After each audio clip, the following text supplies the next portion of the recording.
Kalau musuh rider yang suka redah pasir, batu, salji, seluk, tua, kasut ni mungkin akan jadi pilihanmu. Assalamualaikum kepada rider dan juga bukan rider. Jadi ni adalah claim Outlander GTX boot. Kasut ni bukan dibuat untuk gaya saja, tetapi dia dibuat juga untuk tahan lasak dan juga tahan hujan. Okey, pertama kali dia pakai Gore-Tex, so dia ada emblem Gore-Tex kat sini. Ni adalah Gore-Tex. Jadi Gore-Tex ni adalah gold standard lah untuk material yang kalis air. Dia siap ada tagline dia lagi, guaranteed to keep you dry. Dia bukan janji kosong. Dia macam satu statement berani mati daripada Gore-Tex tu sendiri. Material kasut ni dia perbuat daripada bahan yang tahan lasak, yang penting bukan kulit babi.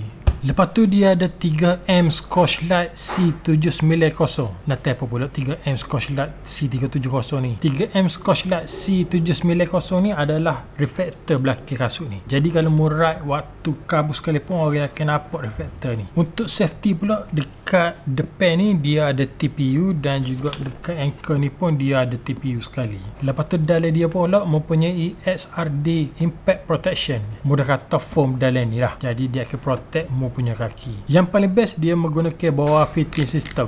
Dia tak guna lagi dah tali kasut. Pusing jadai ni dia akan ketat ikut kaki. Nak buka pun mudah.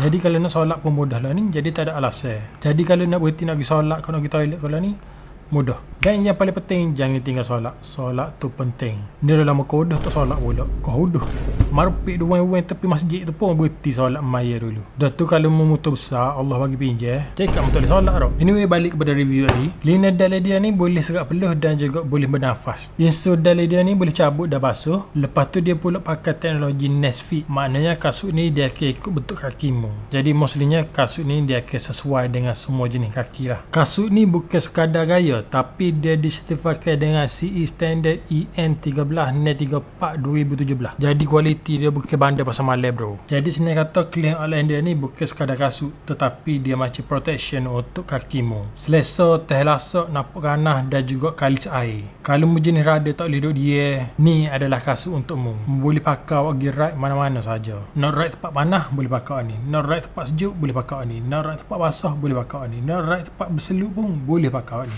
Cuma mu kena standby satu benda je, duit. Harga dia tak berapa murah guys. Harga dia adalah 1890 sahaja. Jadi mu hanya ready dua benda je, diri dan juga PT. Okay, jangan lupa like, share, komen video ni. Jangan lupa tunjuk video ni kepada saing-saing, racun member-member, dan tunjuk kepada jiran, tetangga, tok tua, tok email, tok bila, tok siap. Dan itu saja daripada saya untuk kali ini. Kita jumpa lagi di next review. Assalamualaikum warahmatullahi wabarakatuh. Bye bye.